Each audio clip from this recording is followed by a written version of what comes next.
Olá pessoal, tudo bem? Vamos aqui iniciar nossa disciplina de controle estatístico de processos 1, né, no curso de estatística da Universidade Federal do Piauí.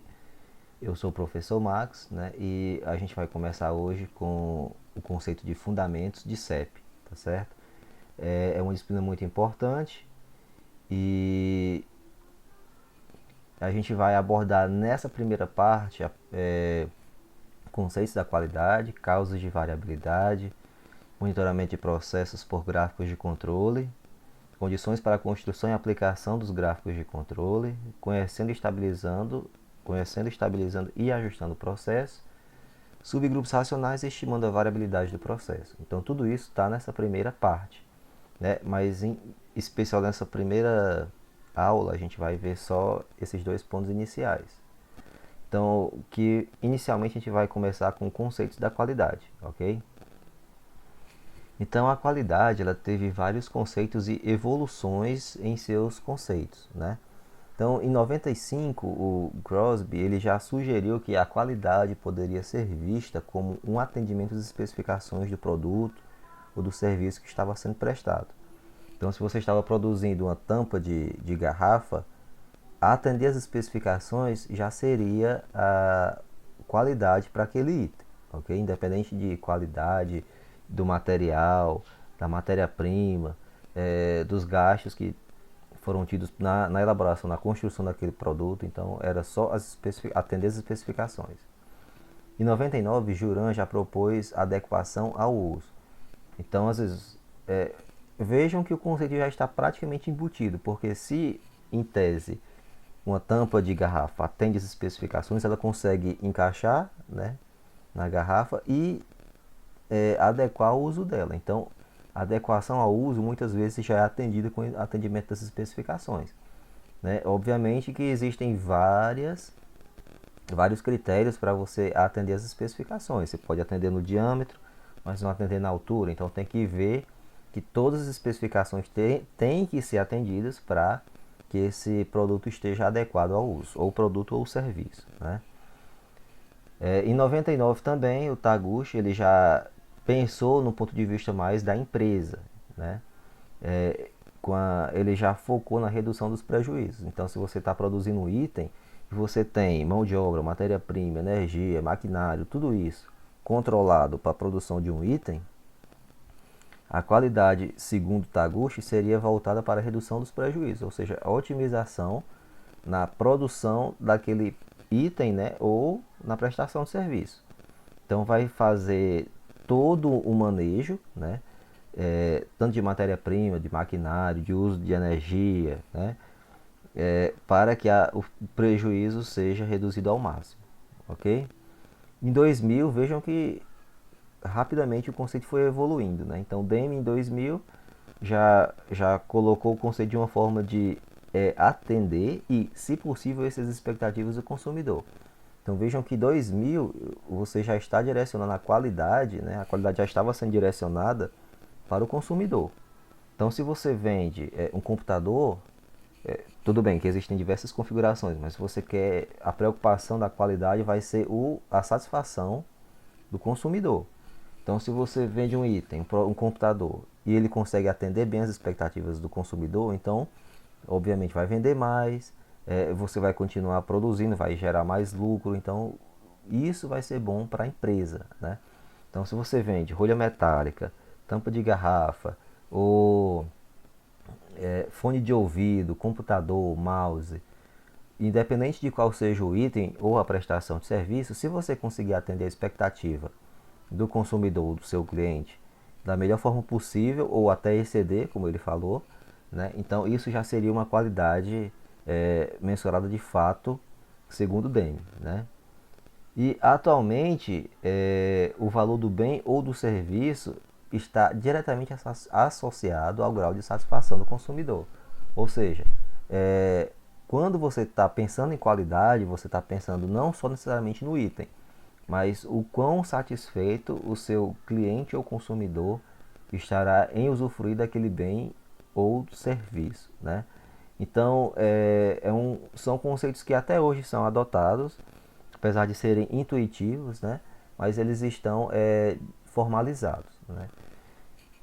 Então, hoje, por exemplo, se a gente fosse avaliar o conceito de qualidade, ele pode ser adotado em qualquer critério, para um ventilador, para uma televisão, para um guarda-roupa, para uma aula. Então, qual a qualidade daquela aula? Se, no caso, os alunos estão, por exemplo, aprendendo bem, estão satisfeitos, né? Conseguiram absorver bem o conteúdo, ter uma boa abrangência prática e teórica do assunto e tudo mais. O ventilador, para ele ser bom, ele tem que ventilar, durar muito, ter, por exemplo, se ele propõe ser um turbo silêncio, por exemplo, então ele não pode ficar fazendo barulho, né? Então, se ele estiver fazendo barulho, ele não vai atender o grau de satisfação do consumidor, né? Então, tudo que aquele item está oferecendo, você tem que avaliar. Obviamente, se você tem um computador, vende um i7, né, que já preza mais por um processamento e tudo mais, e o cliente compra um i7, você paga mais e você está usufruindo daquele processamento mais rápido, é diferente de uma fabricante que vende o i3, o dual core, o i3, o i5 e o i7. Ela sabe que o dual core ela não está associado ao bom processamento. Então, se ela vende o dual core e o cliente vem reclamar que o computador está lento, naturalmente, você já quebra esse pressuposto, porque você tem uma abrangência, né, de clientes com seus nichos, né, no caso, os tipos de processamento, as configurações da máquina. Então, se o cara compra um i7, ele tem, ó, eu quero um i7 que não trave. Então, logicamente, ele vai comprar um i7, se travar, ficar lento, ele vai ter o direito de reclamar. Se o cara compra um dual core, né, ele não pode reclamar. Logicamente, você tem um poder de reclamação. O cliente é que manda, né? Mas se você não pode comprar um dual core e ficar, como é que eu vou fazer minha simulação no dual core? Você não tem esse mesmo nível de cobrança. Então, vai depender do nível de cliente, da expectativa e do produto. Então, tudo isso envolve esse conceito de qualidade, ele é muito amplo, né? Em seguida, a gente também vê as eras da qualidade. Então, a gente viu o conceito de qualidade e tem as eras. Começou com a inspeção, ou seja, na época, assim que iniciou-se essa era da inspeção, os itens eram produzidos por artesãos, né? Então, alguns artesãos eles tinham produtos melhores, tinham um acabamento melhor e eles conseguiam vender mais e, consequentemente, a produção aumentava, né? Então, quando a produção aumenta, existe um maior custo e menor qualidade. Por quê? Vejam, era um artesão, né? Na época um grupo.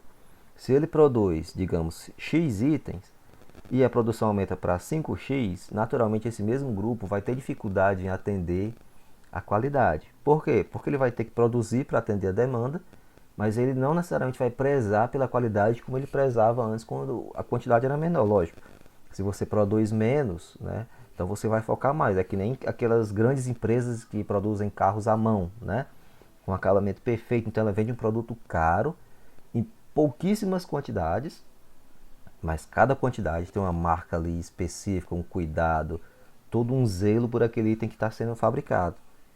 Diferente quando você produz carros populares que são em grande escala, né? Então, naturalmente, você não vai se preocupar tanto. Obviamente, tem a preocupação com a qualidade, mas é diferente de um produto que você faz especificamente para o cliente, né? Foi o que aconteceu. Então, a produção em massa, ela promoveu, né, um menor custo e um maior consumo.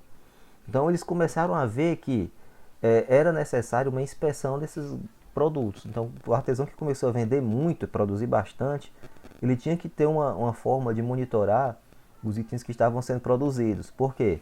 Se você vende um produto e ele vai com defeito, você vai ter prejuízo, porque você gastou matéria-prima, gastou tempo para fabricar aquele produto e vende. Então, o cliente fica insatisfeito, o que é que acontece? Ou você recebe e perde tempo para ajeitar, ou gasta dinheiro com refúgio, ou seja, você perdeu o material e vai ter prejuízo, e provavelmente vai ter que entregar outro, né, para o cliente. Então fica ruim de todas as formas se você não tiver uma inspeção de qualidade ou uma inspeção adequada sendo feita nesses produtos, né?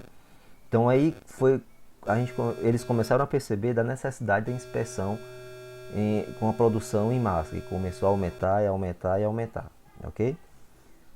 Então A segunda já começou com o controle da qualidade, né? Controle estatístico da qualidade.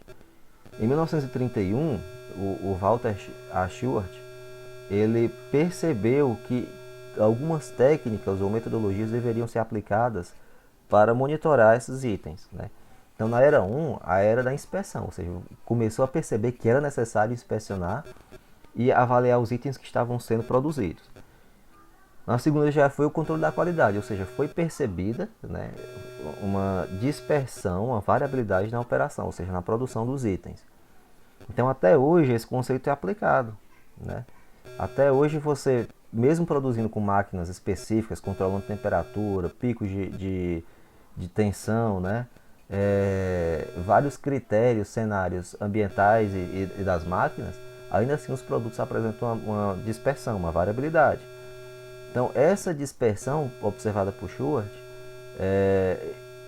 ele começou a focar nessa dispersão, percebeu essa dispersão, e começou a pensar em técnicas que controlassem, né, o processo através de amostragem. Porque se você produz 1 milhão de peças por mês, dificilmente você vai conseguir monitorar esse milhão de peças, todas as peças naquele cenário, naquela característica.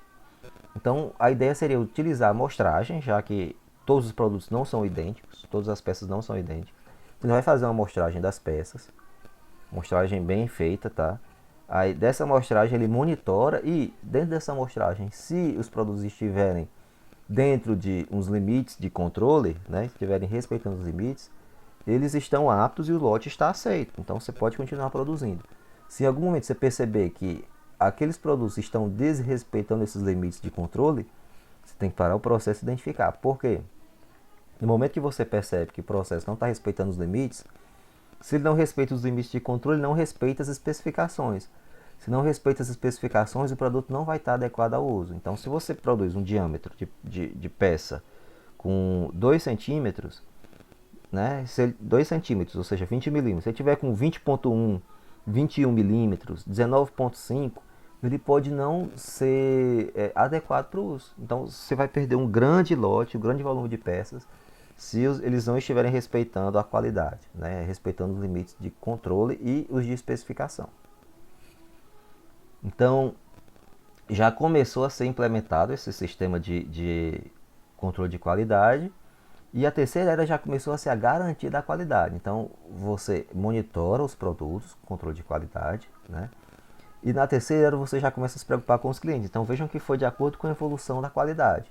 Começou com a especificação, né, dos produtos, adequação ao uso, e depois focou, o conceito de qualidade ficou focado no consumidor. Então, se você conseguir atender bem o consumidor, diretamente você consegue ter uma qualidade assegurada. Então, se você preenche com invase de refrigerante, se você coloca lá 2 litros e está indo bem menos de 2 litros, você vai não estar satisfazendo os clientes. Então, naturalmente, quando você não atende os controles, os limites de especificação, naturalmente você também não vai atender o cliente. Então, isso é recorrente, né? Mas agora você está pensando no cliente para depois voltar. Obviamente, o controle vai continuar sendo aplicado, mas você pensa também no cliente.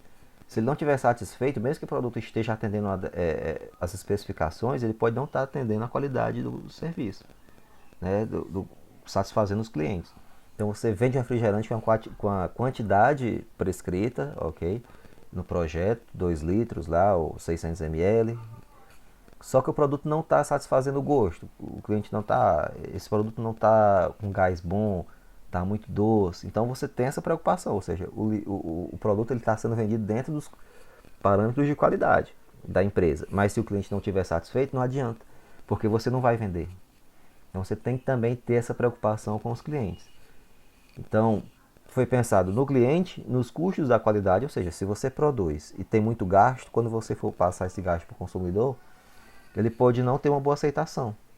Existem produtos que são essenciais, que você precisa comprar, tipo um gás de cozinha, né? Você tem que comprar, senão você não come, senão você não cozinha, você não assa comida, tal, não assa bolo, enfim. Mas existem produtos que não, por exemplo, refrigerante, você só compra se puder. Mas se você puder, já que você está comprando um produto, você quer que ele atenda ao seu gosto. Então, se você tem um grande nicho de refrigerante, você vai comprar aquele que melhor lhe agrade. Se tem um refrigerante que não agrada ninguém, não vai vender. Então vai ter um custo na produção, não vai vender e a empresa vai perder. Além disso, nessa era da garantia da qualidade, tinham dois conceitos importantes, que era engenharia de confiabilidade e zero defeito. O que é engenharia de confiabilidade? Como o nome já diz, é você ter confiabilidade no item ou no serviço que você está prestando. Então, se você está produzindo o item e você tem a confiabilidade naquele item, você, por exemplo, um ventilador é feito para durar o quê? Pelo menos um ano segundo a garantia. Então a confiabilidade produz ele para durar pelo menos um ano. Obviamente ele sabe mais ou menos em média quanto tempo ele vai durar, mas pelo menos um ano é assegurado ao cliente que vai usufruir daquele produto sem problema nenhum. Então isso tem a confiabilidade nas hélices, na grade, no botão, no circuito interno, né? Se tiver um turbo-silêncio no formato da hélice que promova aquela característica, na grade, uma grade de qualidade que você consiga tirar para limpar e colocar de novo sem quebrar. E tudo isso vai ter que ser embutido na confiabilidade. Vejam que é um conceito muito amplo. E de acordo com a complexidade do produto, aí que ela trabalha a confiabilidade item a item. Se você vende um parafuso, qual vai ser a confiabilidade daquele parafuso? Ter um diâmetro perfeito e um comprimento perfeito para encaixar no que ele se propõe, né?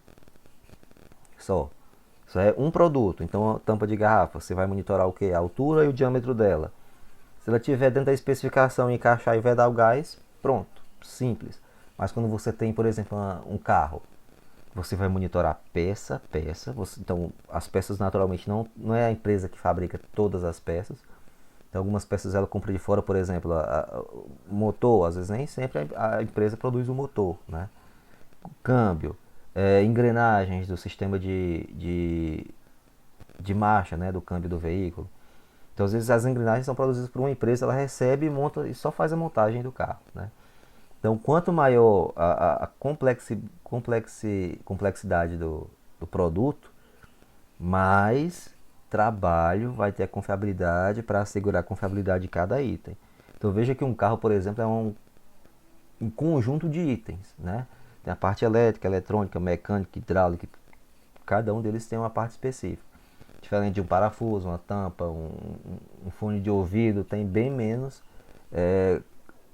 atributos que demandem uma maior confiabilidade, né? Então, se você for ver um fone de ouvido, ele tem bem menos complexidade que um próprio um mouse, né? Um modem 4G, uma televisão, né? E por aí vai.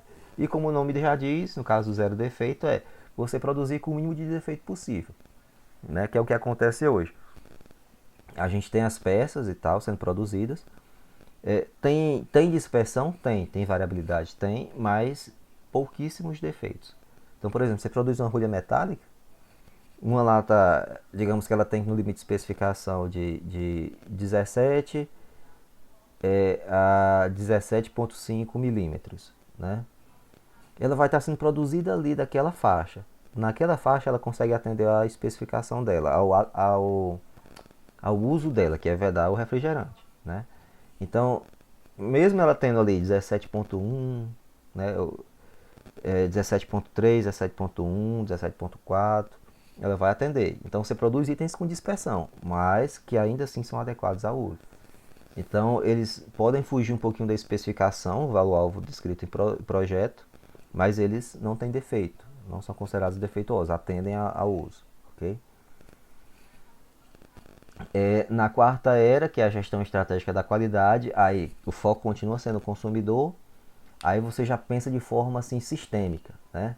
Você foca no consumidor, tendo retorno, feedback dele para saber se o produto está atendendo a qualidade, mas você faz parceria com os fornecedores, pensa na melhoria contínua, ou seja, se você produz rolha metálica, você tem que fazer a parceria com o fornecedor. Então, às vezes você fazendo essa parceria, vou comprar só de você, de tais em tais dias eu compro as chapas de metal, do metal tal, né? Então essa parceria também gera lucro para os dois, porque tanto o fornecedor ele tem aquela fidelização, né?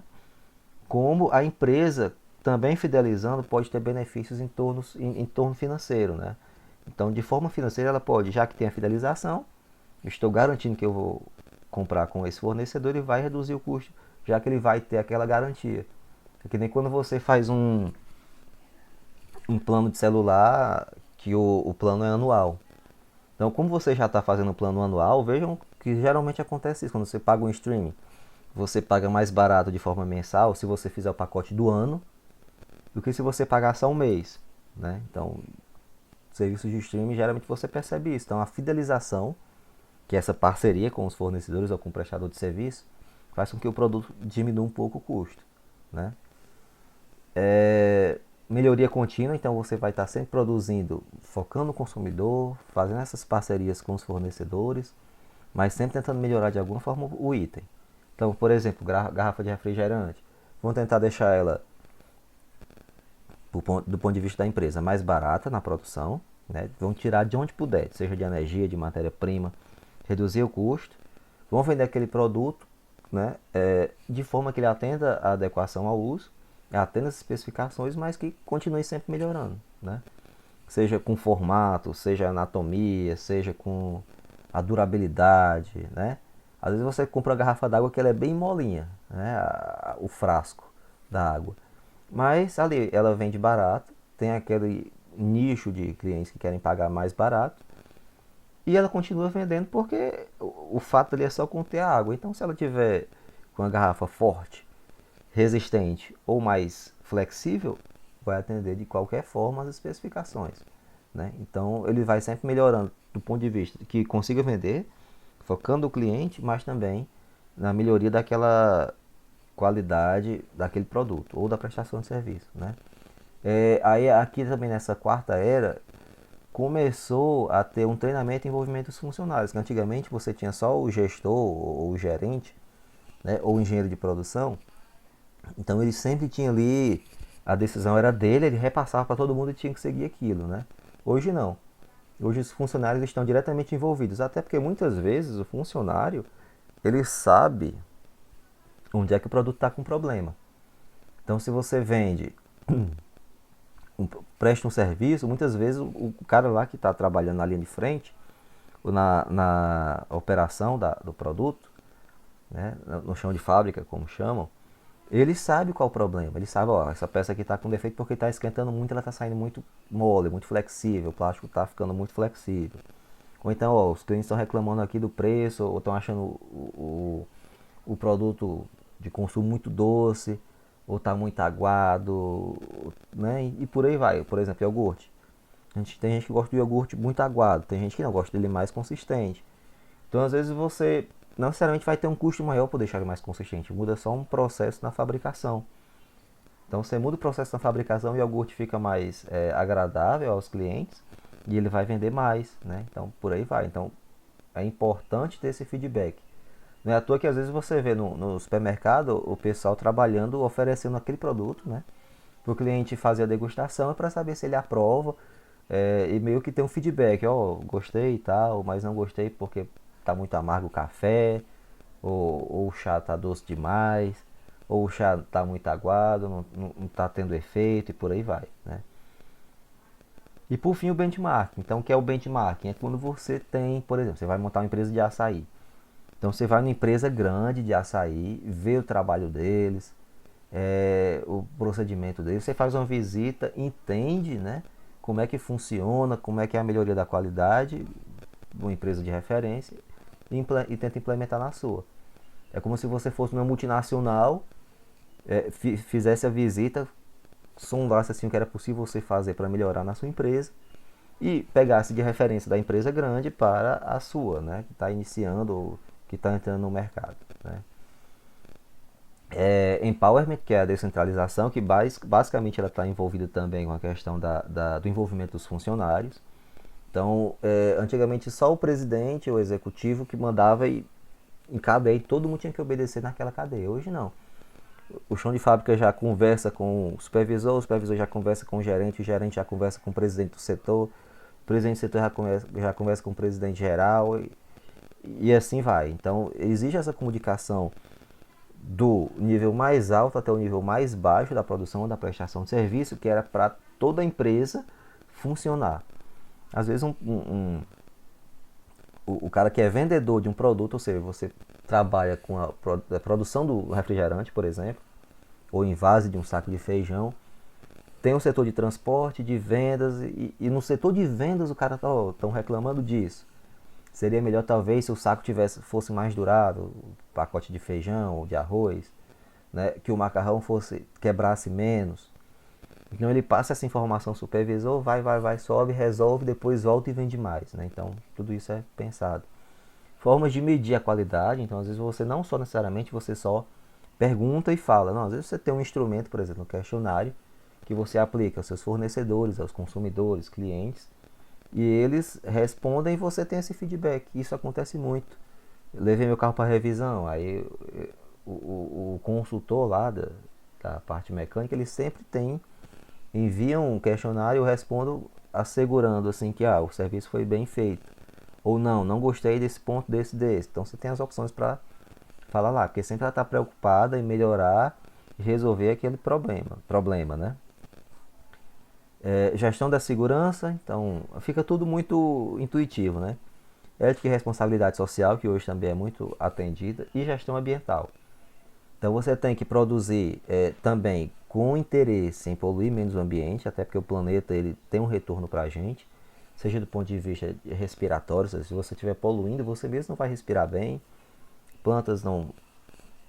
Se você vende, por exemplo, produz maçãs e vende, você tem que tentar produzir com baixa emissão de gases, com pouca poluição, né? Reaproveitando tudo do item, ou seja, aquela maçã que não está sendo utilizada. Você pode fazer, por exemplo, extrato de tomate. Tomate, mesmo que você não esteja aproveitando 100%, você faz o extrato. Então aproveita tudo e polui menos, porque quanto mais poluição gerar, mais gás vai para a atmosfera, prejudica o ambiente e desencadeia todo um processo, né, que afeta diretamente a população global, né?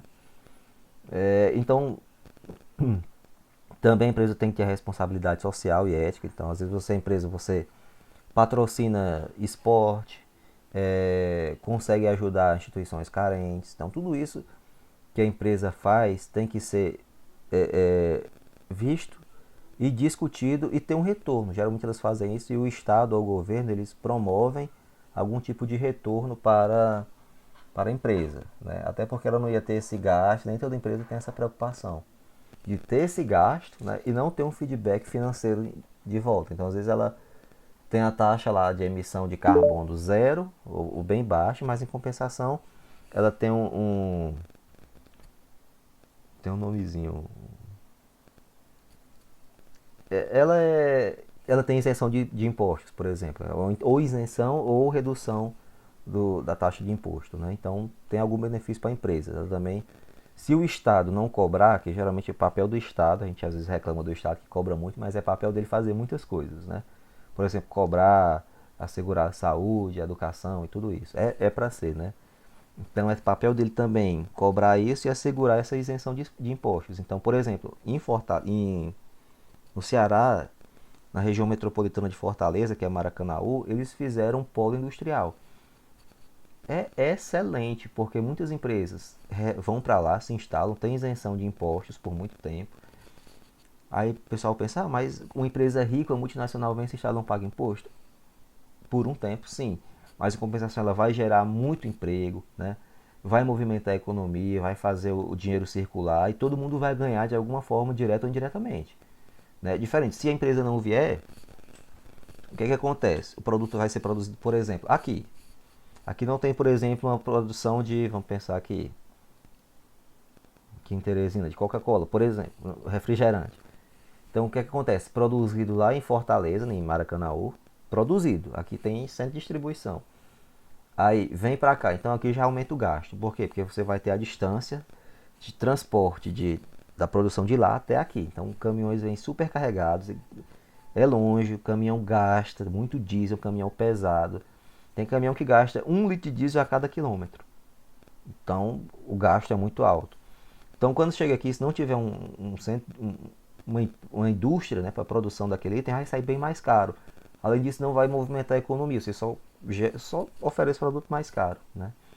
Diferente, quando você produz, você tem maquinário, você tem a pessoa que produz, gera emprego, ó. Para quem entrega, que às vezes é terceirizado o sistema de entrega, gera emprego para quem para a mecânica daquela fábrica, daquele item, né? Da produção, né? Ganha para quem limpa, para quem vende, para quem compra, vai sair mais barato. Então tem vários benefícios quando você faz isso, né? Tem essa responsabilidade ética, de gestão ambiental, de responsabilidade social e também tem que ter o feedback do Estado nesse sentido, né? Além disso, tem as 8 dimensões da qualidade, né? Que são esferas em que a qualidade pode ser dimensionada, né? Então, vou falar aqui rapidamente: é o desempenho, característica, confiabilidade, conformidade, durabilidade, atendimento, estética e qualidade percebida. Vejam, desempenho, característica, como eu falei, um mouse ele tem muitas características e vão de acordo com a complexidade. Então, esses 5 primeiros itens eles vão de acordo com a complexidade. Então, durabilidade de um carro vai ser a durabilidade do pneu, do banco, do motor, do tempo que ele consegue circular sem dar nenhum problema. Se ele consegue ter conformidade, se ele oferece 110 cavalos, ele vai ter que ter uma potência razoável com aquele, vai ter que estar em conformidade. Então, todos esses itens vão estar de acordo com o produto que está sendo oferecido, né? Com quem está comprando, que tem que estar ciente daquele produto. Então, você compra um carro 1.0, você vai ter aquela potência. Você compra um carro 1.4, 1.6, 2.0, você vai ter aquela outra potência, que vai ter outras características, obviamente. Não, você vai avaliar de outra forma, mas você não pode cobrar de potência em relação ao carro 1.0 para 2.0. Tem muita diferença, né? E por aí vai. Mas em compensação, 1.0 gasta menos. Então você pode cobrar em termos de consumo no 1.0, mas não cobrar tanto do 2.0, mas em compensação cobrar de potência. Então tudo isso vai ter que ser avaliado. Durabilidade, conformidade do item, confiabilidade, características, desempenho e por aí vai. No atendimento já é empírico. Atendimento, estética e qualidade percebida. Por que empírica? Porque assim, se você produz um pneu para durar um ano ou tantos mil quilômetros, ele vai ter que durar aquilo ali. É palpável, você consegue atender aquilo ali. O ventilador tem um ano de garantia, então você tem que ter um ano de garantia de forma geral. Funcionamento, som, peças e por aí vai. Característica também, o plástico tem que ser resistente, aí eles têm que ser com 6, com 3, com 2, com 8, por aí vai. Atendimento não. Quando eu vou comprar um item, um refrigerante, um mouse, alguma coisa, o atendimento eu vou dizer, ó, o cara tava simpático, atendeu bem, explicou bem, tinha domínio do produto, né? Tudo isso é levado em consideração. Estética também, por exemplo, eu acho o meu computador bonito. Tem gente que não acha. Eu acho um carro, por exemplo, não vou citar marcas, mas um carro de uma marca A que eu acho bonito, tem gente que acha feio e acha da marca B bonito, que eu acho feio. Então, tudo isso vai depender do consumidor que está usufruindo daquele produto, do item, da prestação de serviço. Às vezes, por exemplo, você presta uma consultoria de estatística, você fez a mesma coisa para uma pessoa A e para uma pessoa B. O A gostou porque ele entendia mais ou menos, ele conseguiu entender a sua explicação. O B não gostou porque ele não entendia nada. E você fez a mesma coisa, mas ele não conseguiu compreender e não gostou. Então, vai tudo ser basicamente de acordo com o feedback do consumidor. Então, é interessante que instrumentos, questionários, alguma forma de coleta de dados que você tenha um feedback desses clientes. Ok, pessoal? Então, essa primeira parte é mais conceitos da qualidade. Depois eu vou gravar uma aula só para as causas de variabilidade de um item. Tá certo, pessoal? Para a aula não ficar muito extensa.